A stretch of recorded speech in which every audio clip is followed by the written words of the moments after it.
فتلقى آدم من ربه كلمات فتاب عليه إنه هو التواب الرحيم۔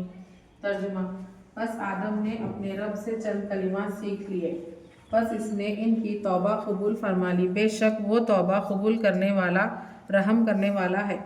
تشریح: یہاں سب سے اہم سوال یہ ہے کہ آدم علیہ السلام اپنے رب سے جو باتیں سیکھیں، کیا وہ جنت میں سیکھیں یا دنیا میں اتارے جانے کے بعد؟ قرآن سے تو قطعی طور پر ثابت ہے کہ یہ چند کلمات جنت ہی میں آپ نے رب سے سیکھے۔ اس کا پہلا ثبوت آیت زیر بحث میں جنت میں توبہ کی قبول کیے جانے کا واقعہ بیان ہوا ہے، اور اس کے بعد بھی یہ آیت 38 میں تم سب یہاں سے اتر جاؤ کہا گیا۔ اس زیر بحث آیت سے پہلے کی آیت 36 میں اہبطوا اتر جاؤ کا حکم دیا گیا، یعنی کہ حکم 2 مرتبہ دیا گیا۔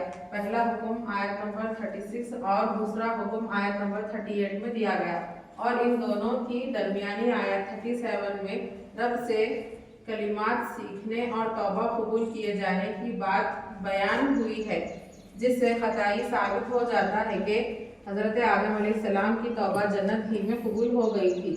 دوسرا ثبوت سورہ اعراف 23 میں وہ کلمات توبہ ہے جن کی رب ہی نے آدم علیہ السلام اور حوا علیہ السلام کو سکھایا۔ وہ دونوں نے کہا، اے ہمارے رب، ہم نے اپنی جانوں پر ظلم کر لیا، اور اگر تو ہم کو نہ بخشے اور تو ہم پر رحم نہ کرے تو ہم یقیناً گھاٹا پانے والوں میں سے ہو جائیں گے۔ اس کے بعد ہی کی آیت تم دونوں اتر جاؤ کا حکم دیا گیا۔ تیسرا ثبوت سورہ طٰہٰ میں فرمایا گیا، آدم علیہ السلام نے اپنے رب کی نافرمانی کی، پھر بہک گئے، اور اس کے بعد ہی یہ آیت میں فرمایا گیا، پھر رب نے اس کو منتخب کیا، پھر اس کی توبہ پہ قبول کیا اور اس کو ہدایت دکھائی، اور اس کے بعد ہی آیت اہبطا میں تم دونوں یہاں سے اتر جاؤ کا حکم دیا۔